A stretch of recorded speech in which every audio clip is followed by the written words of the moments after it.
It's quite easy to just say that you accidentally broke one of these garden hose sized cables. So in fact, under the investigation that was completed by Finland, Sweden, and Lithuania with respect to our first incident, they have not been able to rule out sabotage. It's the Lawfare podcast. I'm Eugenia Lostri, senior editor at Lawfare, with Kevin Frazier, Lawfare's Tarbell Fellow in Artificial Intelligence.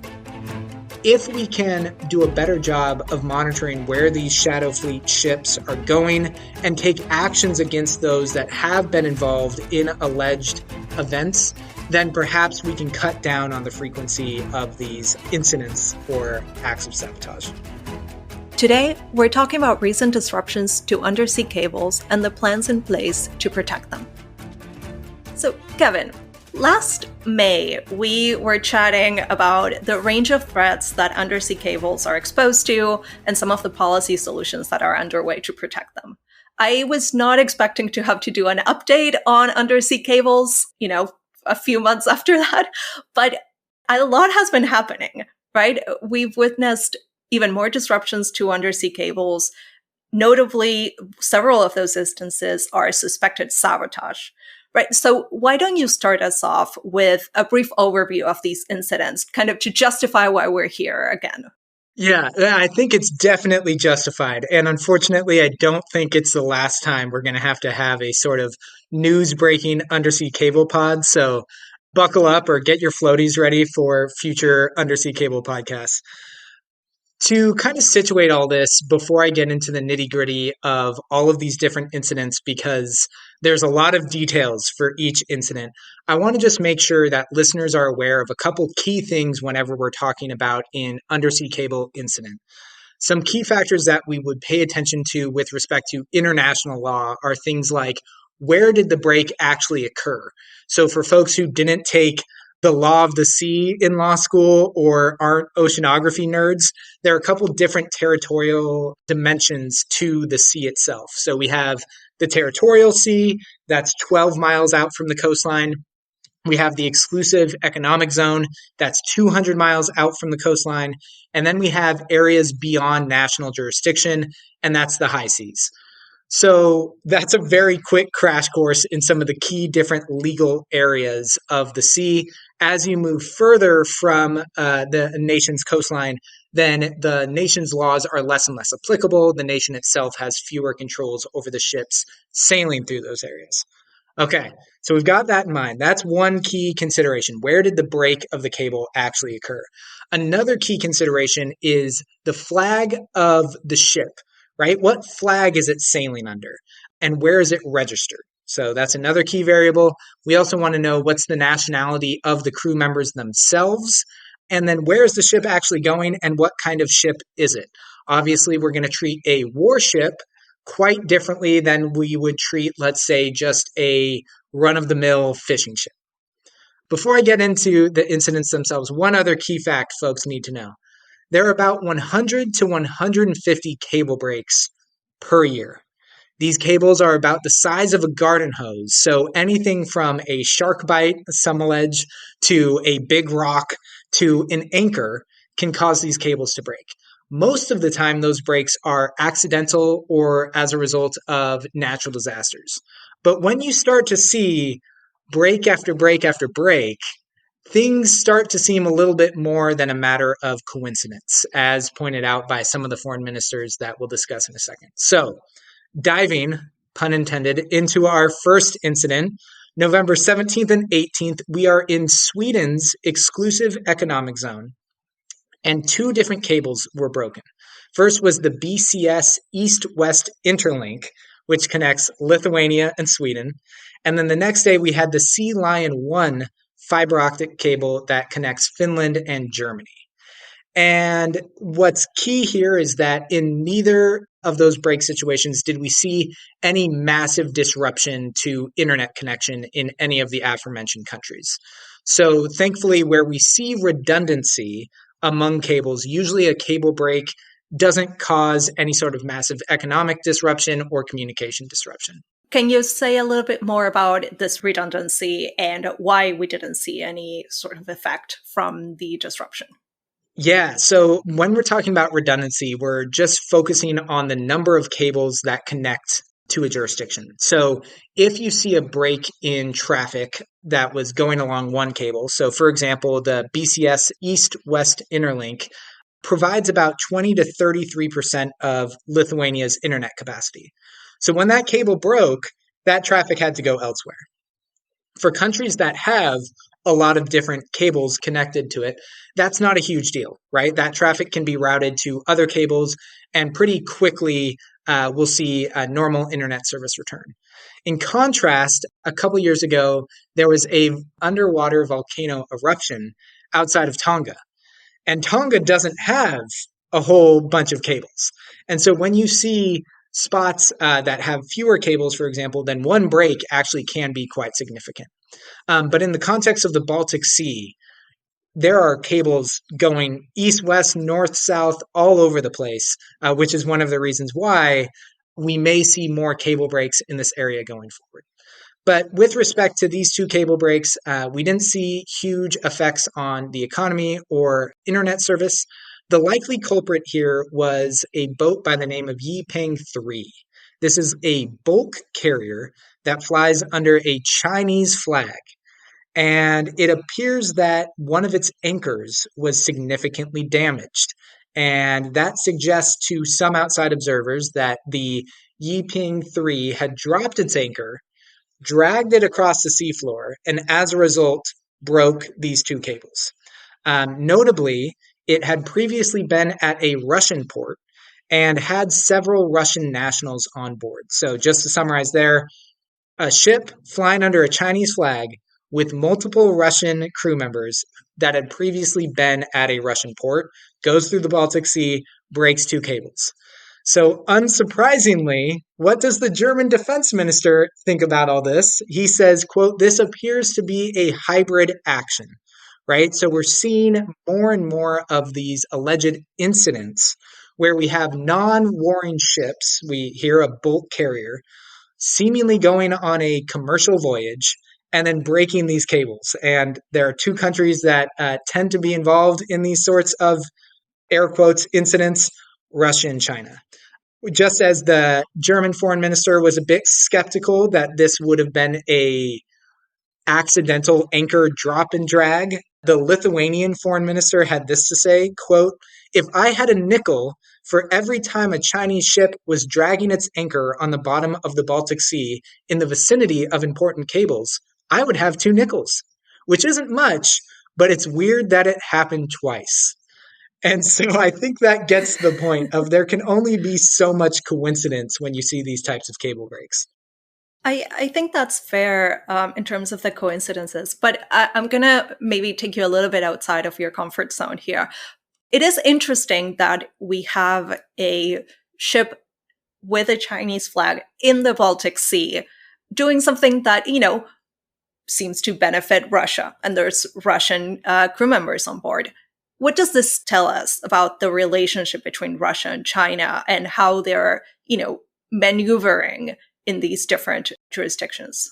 So, some of the latest intel out of Russian China talks have been that they are more and more willing to explore some of these more, let's say, creative ways to cause disruption, especially to NATO countries. And so, this is just another example of the sort of gray area attacks or gray area incidents in which it's not possible to necessarily pin or definitively attribute an attack or an incident to a single country or to their actual government, but instead using these sorts of commercial actors who are affiliated with those countries to wreak havoc in an area of potential adversaries or strategic competitors. And this relationship between Russia and China seems to be really trying to emphasize future dominance in this undersea domain. So, when we're talking about the undersea domain, as mentioned previously, there are just hundreds of cables that are essential to internet connectivity. 99% of all internet traffic runs through these internet cables. Now, if you talk to some folks, this relationship between Russia and China might be part of a pretty bold and admittedly scary hypothetical scenario. So, when we see these cables, if there is any sort of massive break to a single country, let's say, I don't know, let's say several cables connecting China to Taiwan and Taiwan to other countries get broken, where does that internet traffic go? Well, it's either going to continue to go through other cables, or if enough cables are broken, then it would need to go through space. And this is where things get a little scary and very speculative. Russia and China are getting better and better at shooting down or targeting low Earth orbiting satellites. So think Starlink. If you can target one of those satellites, you then create a cloud of debris that might upset all of these other satellites. And so all of a sudden, that alternative route for traffic gets disrupted.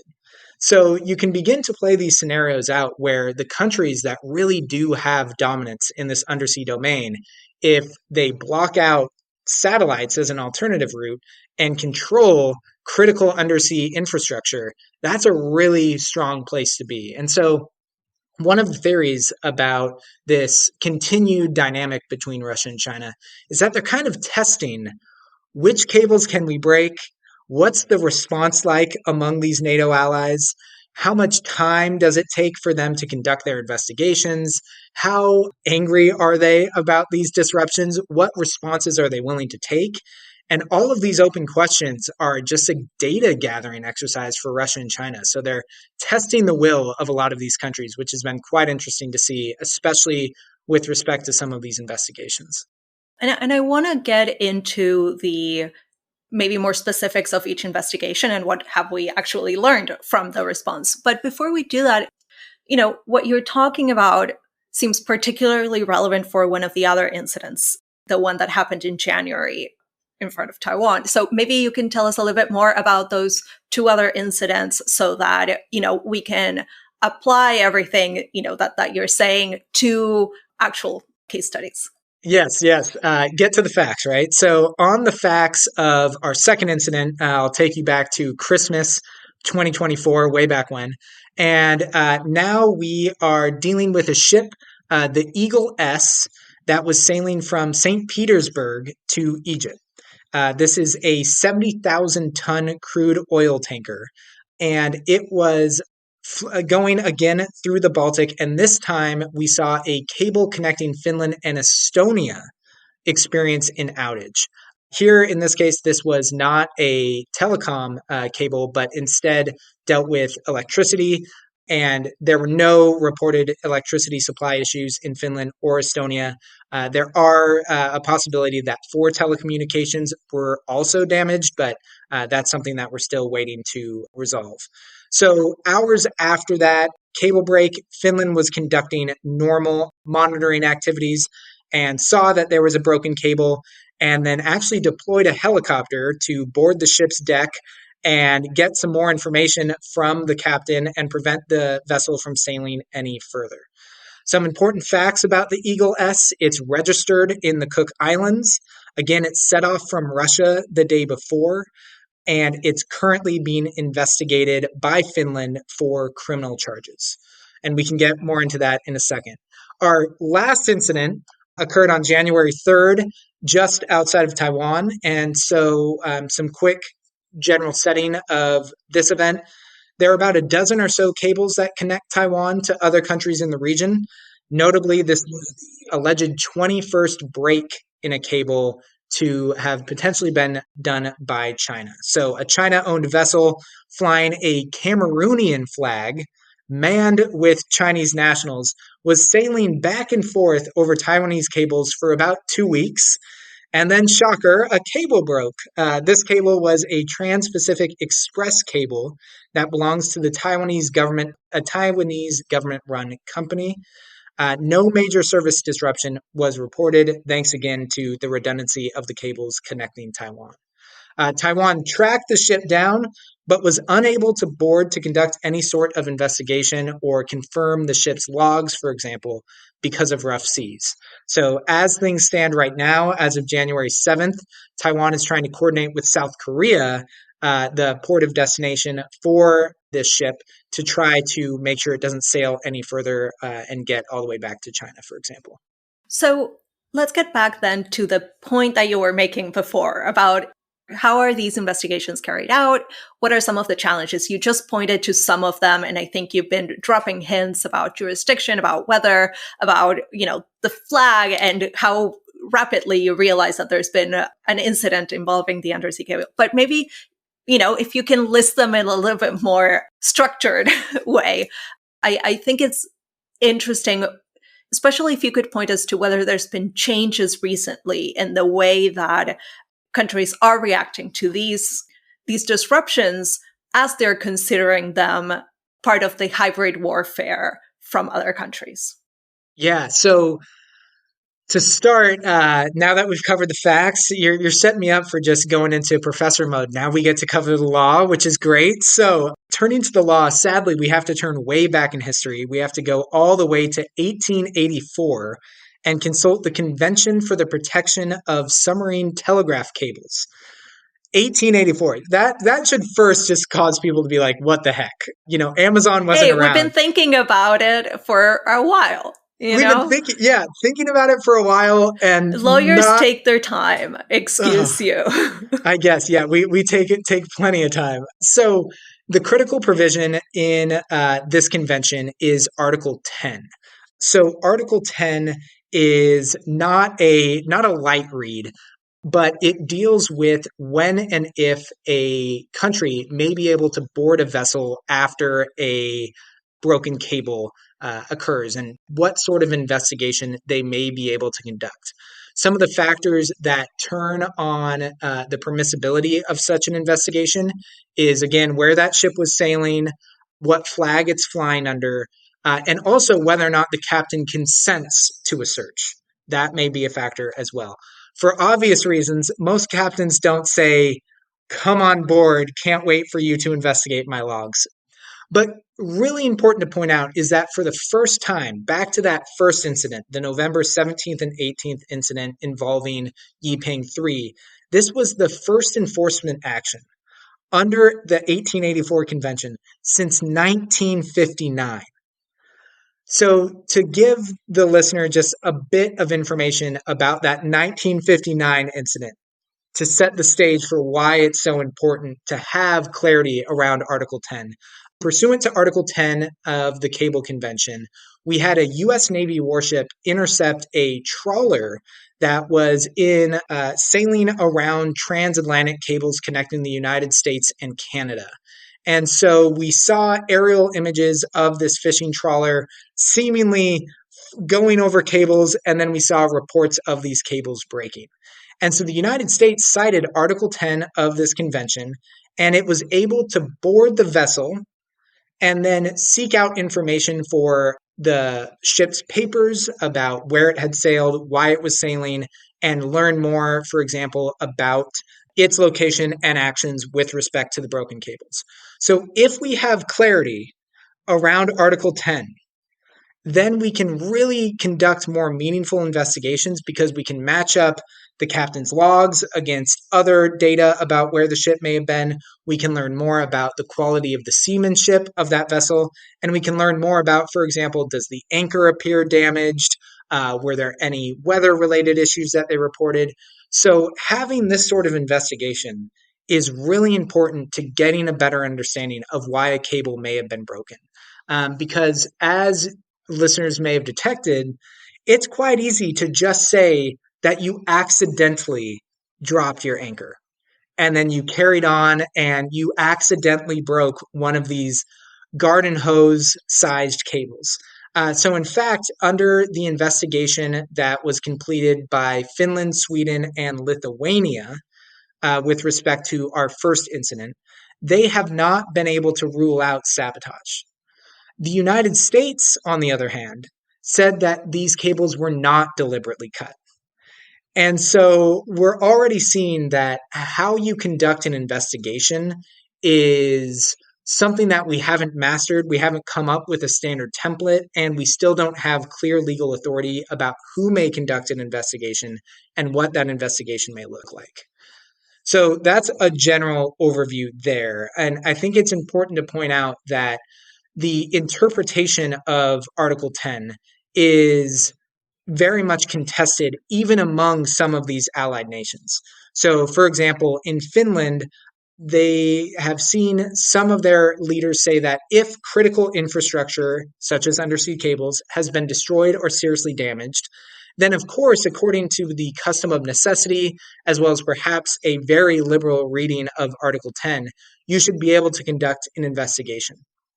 On the other side, Estonia is yet to adopt such a expansive reading of Article 10. And so this is what one of their ministers had to say: checking a ship that starts its journey from a Chinese port somewhere and ends in St. Petersburg is essentially excluded if it remains solely in international waters. And so here we see just how important it is to get a little bit more clarity around when and if Article 10 of the 1884 Convention is triggered, because if it's not, then what we may see ships do and what we've seen ships do previously is they just keep sailing. They don't stop. They sail to their destination port, usually in China or Russia, and they get home to safety, and that investigation kind of, pardon the pun again, runs aground. So you mentioned that, there's no common approach to investigating these cases. But recently, the UN Agency for Digital Technologies partnered with the ITU, the International Telecommunication Union, and the International Cable Protection Committee, and they created the International Advisory Body for Submarine Cable Resilience. Do you think that this advisory body is going to take on this question of how do we, put forward a shared approach to investigating this? What prompted the advisory body to be created? What do you think it's actually going to do? Yeah, and just to clarify, there are very much common variables that are looked at for the investigations.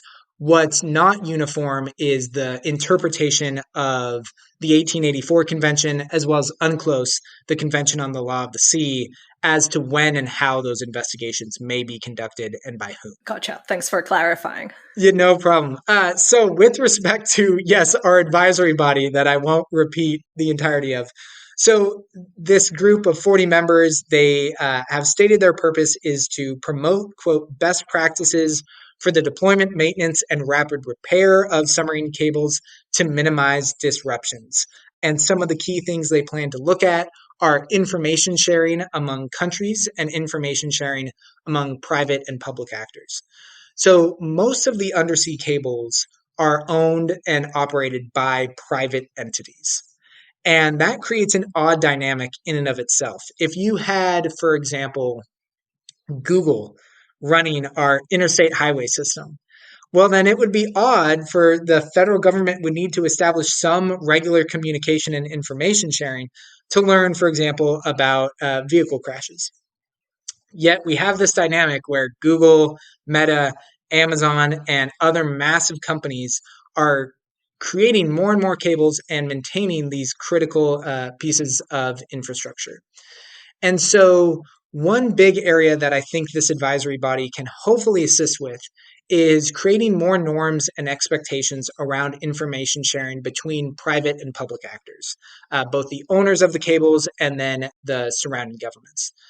But that's not where they should stop. The other crucial thing to consider is that a lot of countries are quite defensive about the information they gather around the sea and what information they keep with respect to vessels coming in and out of certain ports. And so, even among allies, there can sometimes be a hesitation to share, for example, satellite imagery of where ships have been.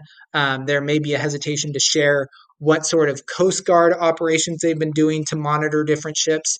But if we're going to mount a more robust enforcement and defense mechanism against Russia and China and these shadow fleets of both countries, then we're really going to need to make sure that there's more information sharing going on between all of those actors. And that's where I think this advisory body can hopefully move things forward. But ultimately, a lot of this is going to come down to whether or not the countries want to work with one another and if they're going to take this a little bit more seriously. Okay, so that's a great segue into talking about policy solutions that are more at the unilateral or bilateral level, right? Which is always a little bit easier to discuss than having an international approach. So, this is something that we talked about last time that you were on.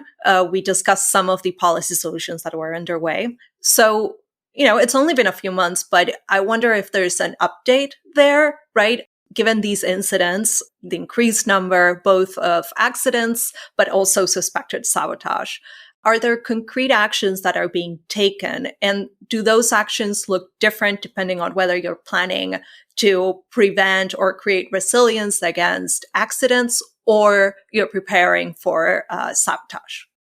Yeah, so I think things have evolved a little bit since we talked in May with respect to policy solutions. One would be making sure that there is more coordination going on in response to investigations. So this is already playing out in the Baltic Sea. We've seen Finland and Sweden and Germany, for example, really try to coordinate with one another about making sure ships are detained and kept in certain seas so that an investigation can occur. There's also been quite a bit of resource sharing. So I think just expediting and focusing on investigations is really important because once these ships sail home, the odds of being able to conduct a meaningful investigation go way down. And so it's important to just make sure that the investigation step is prioritized. Another thing that's becoming really interesting to see are debates about how to treat these shadow fleet ships. So, for folks who don't study up on shadow fleets are this idea of ships of ambiguous or unclear ownership maintained by Russia predominantly. And their goal there is to use these ships of questionable ownership to get around sanctions imposed by Western countries in wake of the Ukraine war. And so you see ships like the Eagle S, a 70,000 ton crude oil tanker that's old, that doesn't really operate as well as modern ships, that's just kind of sailing around and appears to be doing commercial activity. And so it's not raising a ton of red flags. And yet all it takes is a drop of that ship's anchor to cause some havoc in the Baltic Sea. What countries are thinking about now is greater consideration about how to attack this creation of the shadow fleet. So the current expected number of shadow vessels, as they've been coined, is more than 1,000 ships. And one interesting thing to do is to make sure that there is more coordination with respect to monitoring and mapping where these ships are going. So just maintaining accurate tracking of these ships is really important because as we've seen, for example, in this January incident involving the Cameroonian ship that was owned by a Chinese company, it changed its name twice. It's changed its flag that it's flying under twice. And it's changed its AIS, its sort of call signal for where it is in the world, 6 times in the span of 6 months. And that's not common, right? Just Not, to, clarify that yeah, that's not standard practice. it is not standard practice to change your AIS 6 times in the span of 6 months. Commercial ships do occasionally change their kind of call sign and identifier from time to time, but 6 times in 6 months is raising some red flags. And so, if we can do a better job of monitoring where these shadow fleet ships are going and take actions against those that have been involved in alleged events, then perhaps we can cut down on the frequency of these incidents or acts of sabotage. So what about the relationship with the private sector? Do you think that that's an area where, there's room for increased cooperation, and what would that look like? Is that also part of the transparency and just communication? What would that entail? Yeah, so I think that there is a lot of room for improvement on the private side and the operation of these cables. So, as we talked about last time, there's this really tough trade-off involved with undersea cables, which is on the one hand, you want to make the location of the cables as public as possible. The most common cause of breaks, or one of the most common cause of breaks, is just accidents of fishermen, for example, dropping anchor unknowingly on a cable. The odds of that occurring reduce if fisher folks are aware of where those cables are. But that publicity also makes it easier and easier for adversaries to accidentally, again in air quotes, drop their anchor over those same spots. So, one thing to do is to evaluate trade offs between that publicity of certain cables and whether or not we want to explore things like dark cables, cables that don't have their location disclosed, that perhaps are buried a little deeper on the seafloor to reduce the odds of adversaries being able to locate them and wreak havoc. Private owners can also take steps to make sure that they're investing in the latest technology, perhaps in coordination with governments around the world. So, having more sensors, for example, in and around these cables to be able to detect when is a ship nearing, when is an anchor nearing, that will increase the odds of attribution and therefore reduce the frequency of attacks or at least deter the occurrence of these attacks. So those are some of the main mechanisms. I think we're going to see more and more attention paid to these undersea cables as we see Russia and China continue to invest in this as a domain they want to control. And as we see Congress hopefully pay more attention to this issue come 2025 and beyond. Now, there's another layer of concern when it comes to undersea cables. We've heard from the US that they're worried about the potential for espionage over the cables and that they are attempting to convince third countries to avoid installing cables that are owned by Chinese companies. Now, all of these sounds very much in line with a lot of the different efforts that we've seen from the US government when it comes to rip and replace initiatives or even, the current drama around TikTok. How would you assess this risk of espionage? And if we take it seriously, how feasible is it actually to follow this advice of, just don't install cables that are owned by Chinese companies?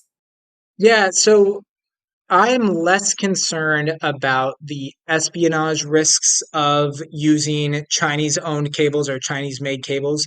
Typically, my understanding, and this is from far more smart folks and technical folks than myself, is that if you're trying to get your hands on data, it's far easier to do that via means other than tangibly splicing into a cable and tapping into that data stream. Just go to a data broker. Yeah, go to call your friendly data broker, right? Give them a ring, get it that way. Splicing into a cable and trying to locate whatever data you're looking for is a very rough way to go about espionage. I think the larger concern here is the fact that undersea cables aren't sexy. And I promise this has a point. We don't have a huge labor force around, for example, undersea cable repair. When a cable breaks, oftentimes you just have to rely on whatever ship is nearest that has the capacity to repair undersea cables. And so if China developed an alternative infrastructure environment where they've laid your cables and you're relying on them to repair those cables, well, that's just furthering China's aim of making more and more countries reliant on it for these critical pieces of infrastructure. We've seen this with the Belt and Road Initiative. This is perhaps, we'll say, the Belt and Floaty Initiative, right? Getting to the undersea cables and making countries just more reliant on China for the provision of that infrastructure and related critical services. We've seen very marginal efforts at additional investment by the United States in a corresponding set of infrastructural provisions. So the US recently created the Cable Security Fleet. Right now, the Cable Security Fleet is made up of 2 ships, which is not very many, right? If we want to make the US, for example, the provider of speedy, rapid repair for some of these undersea cables, we're going to need to see a much larger expansion of our investment in the undersea infrastructure.